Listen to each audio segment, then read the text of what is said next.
Pardon. Merci beaucoup, cher ami, pour cette présentation et ces éloges.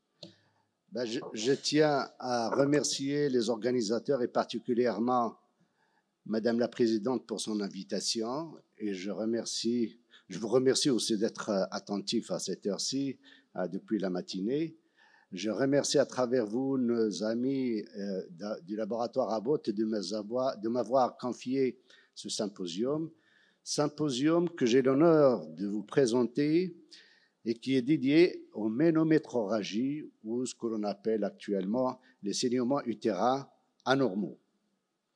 Alors, ces saignements, comme vous voyez sur cette diapo, il y a des millions de femmes qui souffrent de ces saignements utérins anormaux de par le monde, et c'est des saignements, bien entendu, qui vont handicaper leur vie aussi bien sociale, conjugale que professionnelle. Et des fois avec une morbidité, voire une mortalité, des fois qui n'est pas négligeable. Et de ce fait, donc, elle constitue un véritable problème de santé. Juste un petit aperçu sur les règles normales. Et vous voyez les 4 caractéristiques, je ne vais pas les détailler, mais retenez que tout ce qui sort de ce cadre est anormal jusqu'à preuve du contraire. Et que quant au mécanisme des règles et des menstruations, ils sont tellement complexes qu'il y a 3 grands facteurs. À côté du facteur hormonal qui est principal, il y a des facteurs hormonaux, des facteurs inflammatoires, mais aussi d'autres facteurs que je ne vais pas vous détailler. Alors, de nos jours, donc, on assiste à de nouvelles classifications et définitions de ces saignements utérins, et donc les sociétés savantes et particulièrement la Fédération internationale des gynécologues obstétriciens mondiale, elle a élaboré une définition et une classification qui sont nouvelles depuis 2018. Et tout ce que vous connaissez comme ménométroragie, métroragie, polyménorrhée, toutes ces appellations-là, elles ont été rassemblées sous une seule appellation, ce sont les saignements utérins anormaux. Donc, dorénavant, il faut apprendre un petit peu cette terminologie. Ça nous a simplifié la prise en charge, aussi bien diagnostique que thérapeutique, de ces saignements. Qu'est-ce que c'est que les saignements utérins anormaux? C'est tout simplement toute variation ou anomalie qui va impacter la durée, l'abondance, la rythmicité ou la fréquence des menstruations. Et d'emblée, je vous dis que tout saignement qui survient aux âges extrêmes, soit à la puberté, avant la puberté, il est anormal, et au-delà de la ménopause, c'est-à-dire chez les femmes ménopausées, c'est des saignements qui sont pathologiques, qui sont anormaux jusqu'à preuve du contraire. On exclut de ces définitions, bien sûr, tout ce qui est grossesse et tout ce qui est cancer du col pour un petit peu faire vite. Alors, quand vous avez une femme qui saigne dans votre consultation, et je rappelle que ces saignements, c'est le premier motif, si vous voulez, donc en consultation gynécologique. Alors, quand vous êtes devant des saignements utérins anormaux, il y a trois grands facteurs qui en sont responsables. Alors, le premier, ce que vous voyez là, c'est des femmes généralement qui ne coagulent pas, pour une raison ou une autre, parce qu'ils ont des troubles d'hémostase, parce qu'ils ont pris des médicaments de façon iatrogène et saignent, soit c'est des femmes qui ont une perturbation au niveau de leur axe hypothalamo-hypophysaire. Et de ce fait, ils auront donc des troubles au niveau de l'ovulation qui va impacter leur menstruation et ils vont saigner par ce biais-là. Et le premier facteur ou le deuxième, généralement, il n'y a pas de substratum anatomique, c'est des saignements qui sont, si vous voulez, fonctionnels. Et la troisième chose, quand vous avez des malades qui saignent, des fois, c'est un facteur, c'est-à-dire une pathologie organique. C'est une anomalie structurelle au niveau de l'utérus. Donc, si vous retenez ces trois facteurs-là, donc chaque fois que vous avez des saignements au niveau de vos consultations, vous allez savoir comment éventuellement trancher. C'est ce qui a amené la Société internationale à adopter une classification qui est très simple et qui nous a énormément rendu service dans la prise en charge de ces saignements. Vous voyez donc à gauche tout ce qui est pathologie organique, c'est-à-dire il y a un substratum anatomique et c'est ces fameux polypes, c'est les fibromyoses, c'est l'adénomiose et c'est les cancers. Alors ça, la fédération les a classés sous l'appellation de PALM. Donc la classification, c'est PALM-Cohen. Alors tout ce qui est PALM, c'est des initiales de ces pathologies-là que je vous invite à retenir. C'est très simple.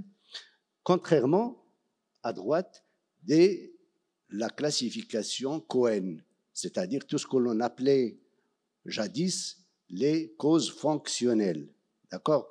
Ça regroupe les coagulopathies, ça regroupe les anomalies d'ovulation, les anomalies endométriales, iatrogènes, on va voir tout ça, et des fois des non classés. Alors si vous retenez cette classification, elle est simple, hein, et ça nous a simplifié la prise en charge de ces saignements. Et d'emblée, quand vous avez une femme qui saigne, il faut scinder, faire la part des choses entre deux choses. Il y a des saignements qui sont aigus. Alors, ces saignements qui sont aigus, c'est des saignements qui sont intenses et qui engagent le pronostic vital de la femme. Et donc, il nécessite une prise en charge urgente. Il faut arrêter ces saignements et donner un traitement pour prévenir les récidives. Contrairement aux saignements qui sont chroniques, celles-là, c'est des femmes qui saignotent depuis plusieurs mois et celles-là, elles posent un problème diagnostique et bien sûr de prise en charge thérapeutique en fonction de la cause sous-jacente. Donc, ce sont deux choses différentes. Quand vous avez une femme qui saigne, d'abord éliminer l'urgence et ensuite s'occuper des autres choses. Ce n'est pas toujours évident, bien entendu, de faire la part de ce qui est normal et de ce qui n'est pas normal, et ce n'est pas toujours évident aussi de quantifier le saignement, parce que vous voyez qu'une femme sur 3 des fois, il rapporte des saignements qui sont importants quand vous leur posez la question, alors que généralement, c'est des saignements qui sont tout à fait normaux. Et au contraire, il y a des femmes qui saignent abondamment, et pour elles, c'est des saignements qui sont tout à fait normaux, alors que c'est de véritables ménorragie ou de métrorragie, comme vous l'entendez.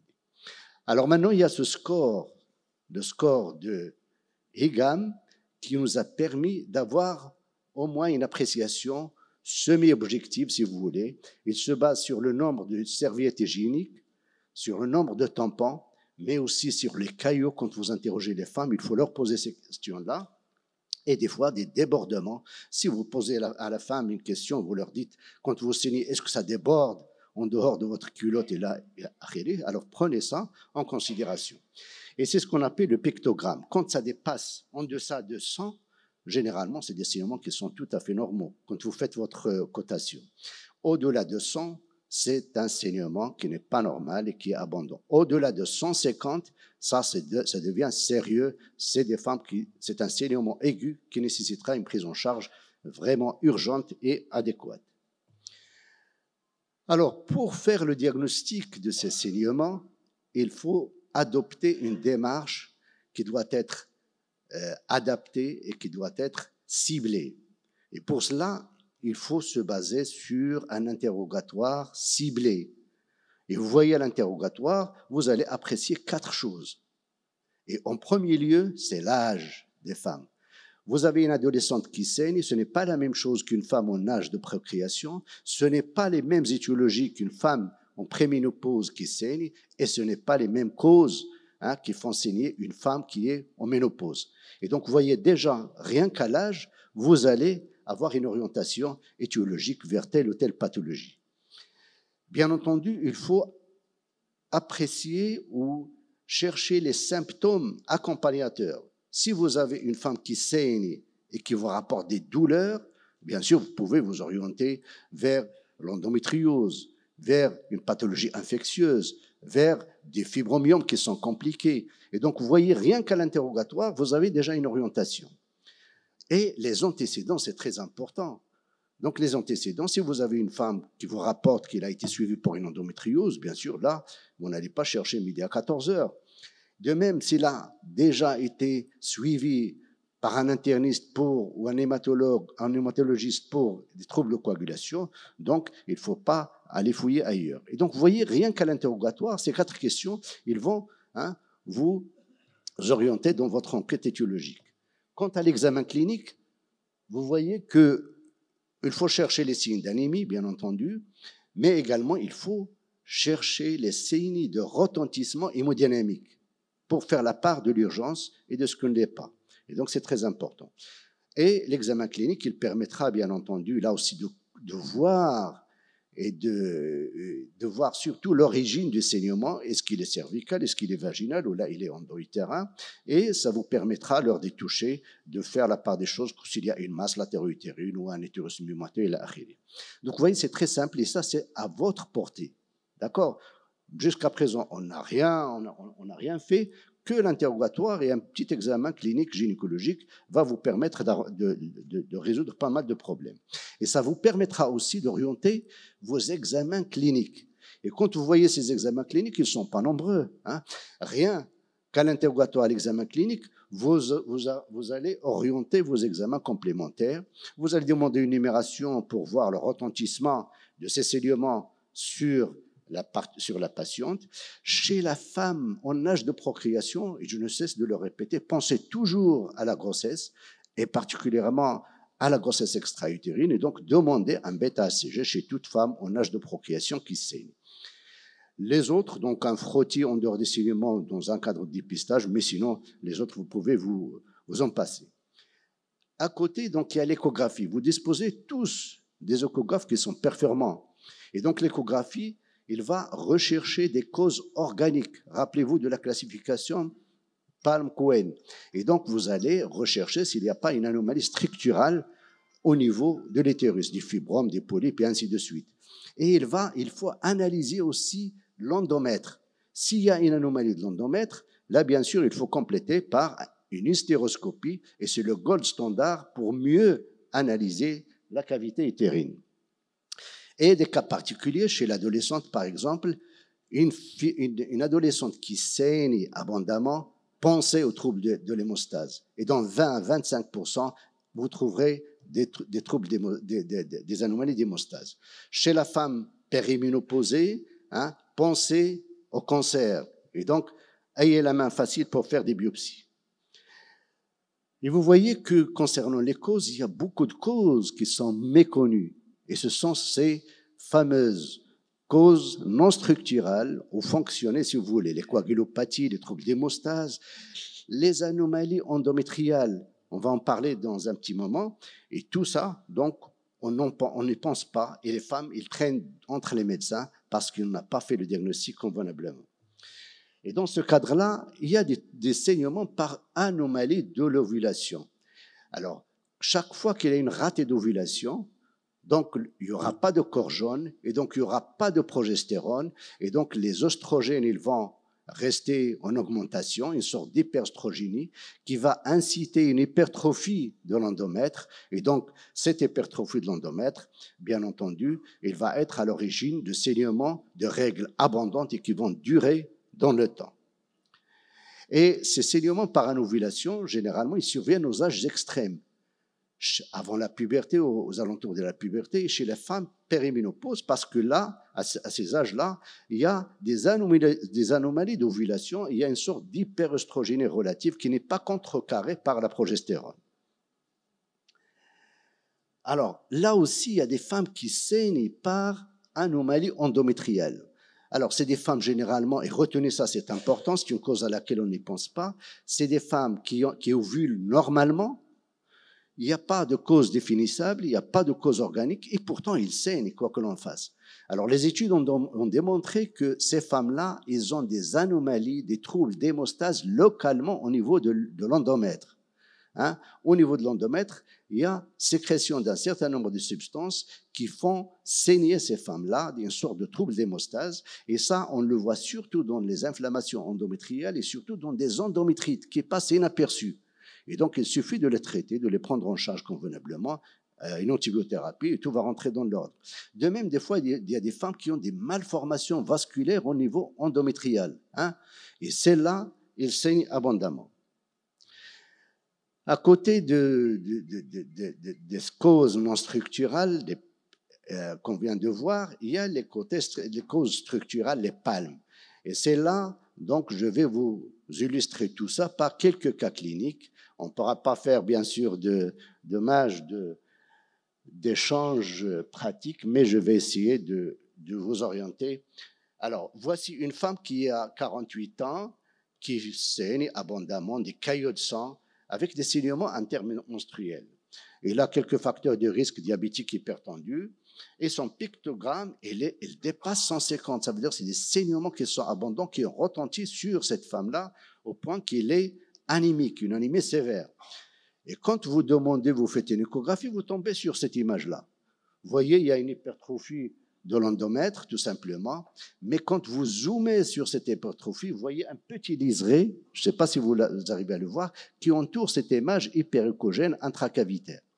Dans certaines situations, ce n'est pas toujours évident. Et quand vous n'arrivez pas à trancher, à faire la part des choses, essayez d'injecter un petit peu de sérum, quelques cc de sérum physiologique, et vous allez mettre en évidence, et refaites l'échographie, vous allez mettre en évidence ce genre d'image, soit polype, soit myome intracavitaire. Et des fois, si vous avez un Doppler, vous lancez le Doppler et vous allez voir le pédicule de ces polypes. Alors, c'est des situations qui sont fréquentes quand même. Et dans ces cas-là, quand vous aurez en consultation ces malades, qu'est-ce que vous allez faire? Vous allez les traiter ou qu'est-ce que vous allez faire?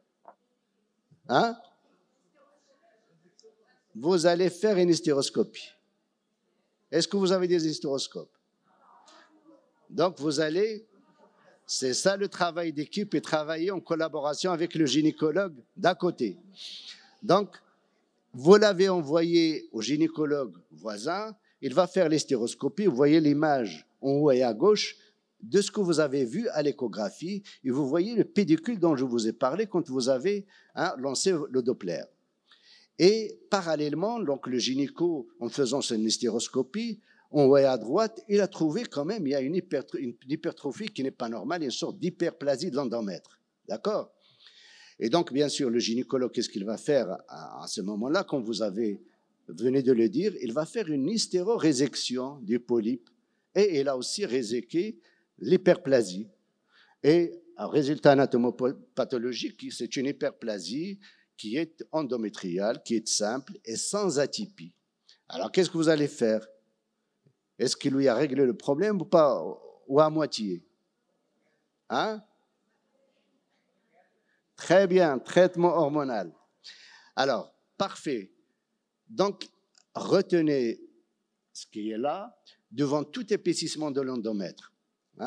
Chez une femme ménopausée, quand il dépasse 4-6 mm, attention, il faut le biopsier, parce qu'on a derrière la tête l'éventualité d'un cancer.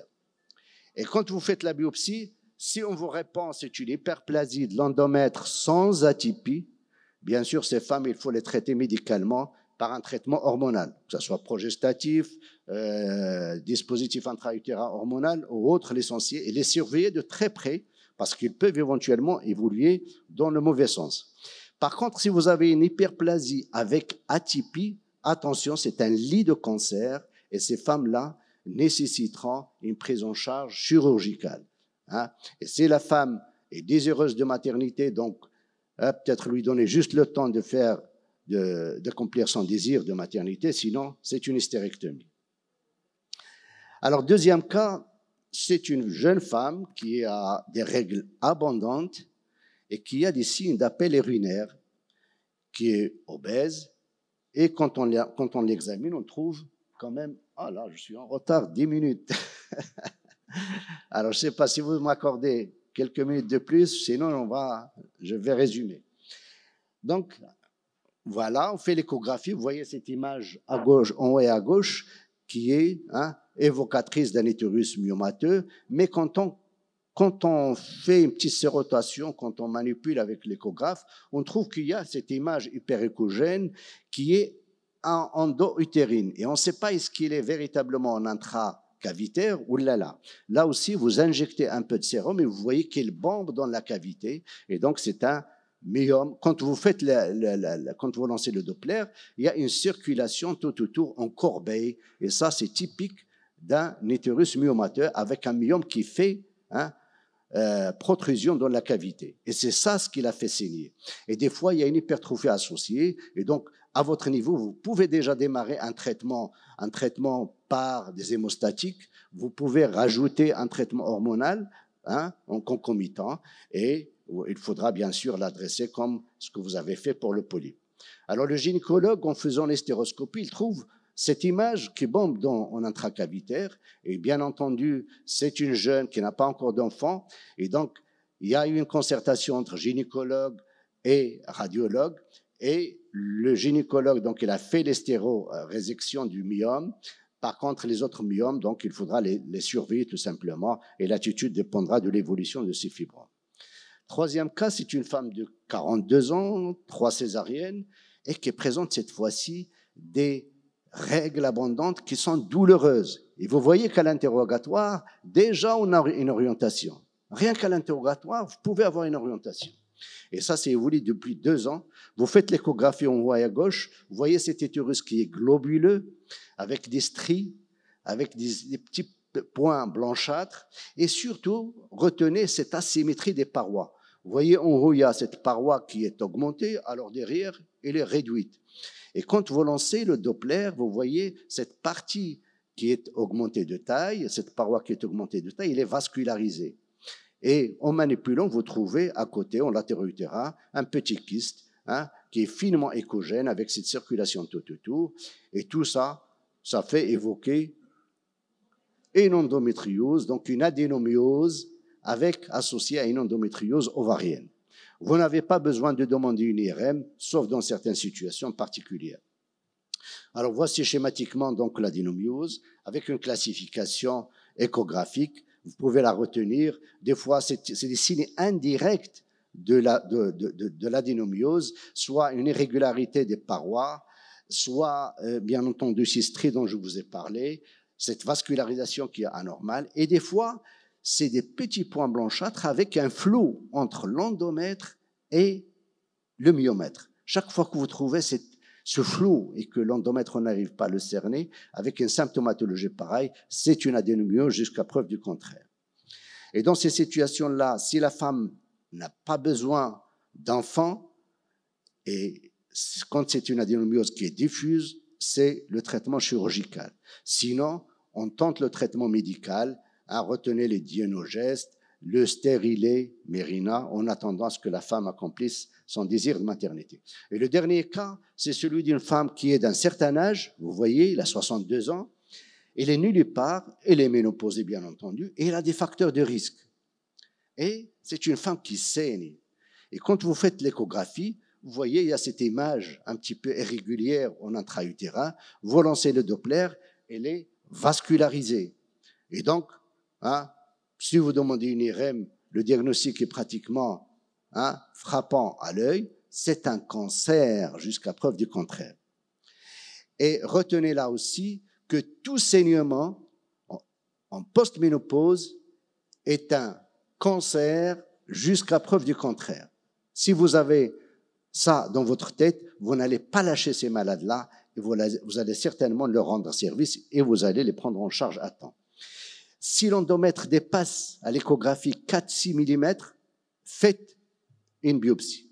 Si elle est en deçà de 4 mm, et s'il y a des facteurs de risque, diabète, hypertension, c'est suspect, il ne faut pas les lâcher. Faites une hystéroscopie plus biopsie.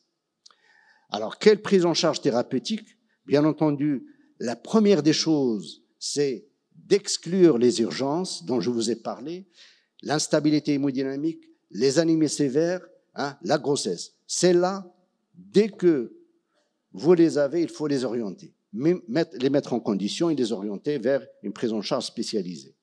Sinon, il y a des médicaments qui ne sont pas hormonaux de première ligne. C'est les hémostatiques, les antifibrinolytiques. Et si vous avez des douleurs, vous pouvez donner les anti-inflammatoires non stéroïdiens et associer bien sûr un traitement martial, que ce soit par voie orale ou par voie injectable, en fonction du degré et de la sévérité de l'anémie. Pour les traitements hormonaux, le gold standard, quand la femme n'est pas désireuse de maternité et quand elle a besoin d'une contraception, le stérilet hormonal rend service énormément. Sinon, c'est la contraception ostroprogestative. Bien sûr, privilégier les 30 et au-delà, gamma. Soit on les donne en continu, soit on discontinue en fonction. Et vous voyez qu'ils peuvent éventuellement rendre service à ces femmes-là. Quant aux progestatifs, il y a des progestatifs de synthèse, hein, la déhydrogestérone, l'acétate de médroxygestérone, et il y a aussi une nouvelle qui est un dérivé de la drospérinone qu'on peut éventuellement utiliser, quoiqu'il n'a pas encore d'AML. Quant à la progestérone micronisée naturelle, on peut l'utiliser en phase lutéale, mais retenez la déhydrogestérone qui imite la progestérone naturelle et qui n'a pas d'effet secondaire. Alors, deuxième ligne de traitement, c'est les agonistes de la GnRH. C'est devant des saignements réfractaires qu'on n'arrive pas à gérer, ou là juste avant la chirurgie, hein, pour arrêter l'hémorragie en attendant d'opérer ces femmes-là. Des fois, on est dans des situations aiguës. Vous avez des urgences et le temps de les envoyer, vous pouvez essayer un traitement à base de norestystérone, hein, je ne vais pas citer le nom commercial, et cela, il faut le donner à forte dose, hein, 2 comprimés par jour, 3 comprimés par jour, et le temps, il va s'arrêter, vous allez continuer le traitement. Sinon, il y a l'injectable, l'acétate de médroxyprogestérone qu'on peut éventuellement utiliser. Et il faut bien sûr adapter le traitement en fonction du profil des patientes. Pour les adolescentes, donc on en a parlé, la périménopause privilégier le stérilet hormonal. Des fois, il y a des saignements qui sont iatrogènes, ces femmes qui sont sous stérilées ou là qui sont sous anticoagulants. Là, il faut réajuster le traitement et tout va rentrer dans l'ordre. De même, quand il y a un déséquilibre hormonal, une dysthyroïdie, il faut traiter, bien sûr, ces pathologies-là. L'endométrite, il faut y penser, je vous ai parlé tout à l'heure, et un simple traitement antibiotique peut éventuellement rendre service à ces patientes. Quant à la chirurgie, on la laisse en dernier quand il y a un échec traitement médical, quand il y a une suspicion de malignité, des fibromes qui sont asymptomatiques, mais aussi une adénomiose diffuse. Les techniques, je vous en fais grâce. Et bien sûr, quand vous démarrez un traitement, il faudra le surveiller, c'est important, et il faudra évaluer ce que vous avez fait et réajuster le traitement. Mais si vous avez, au bout de 3 mois, 6 mois, au-delà de 3 mois et ça ne donne rien, il faut orienter ces femmes-là. De même, quand vous avez des saignements post-ménopausiques, il faut les orienter. Une échographie avec un endomètre qui est anormal, hein, et si vous suspectez un cancer. Alors, une petite parenthèse pour les hémostatiques, il ne faut pas les donner. On voit encore des hémostatiques qui sont donnés, ou des antifibrinolytiques qui sont donnés pendant 15 jours, 20 jours, 1 mois. C'est aberrant. Vous donnez ça instantanément. Quelques jours, 3 jours, 5 jours, normalement, ils doivent rendre service à ces femmes-là. Sinon, rechercher pourquoi ces femmes saignent-elles. Alors, et je conclus par cet arbre décisionnel que j'ai essayé de simplifier au maximum pour vous. Et donc, devant tout saignement utérin anormal, la première des choses que vous devriez faire, c'est d'exclure une urgence. C'est très important.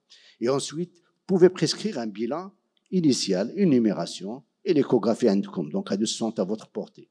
Puis, initier un traitement symptomatique, hein, à base d'hémostatique, d'antifibrinolytique. Traiter l'anémie. Ça, vous pouvez le faire. Et vous pouvez même démarrer un traitement hormonal.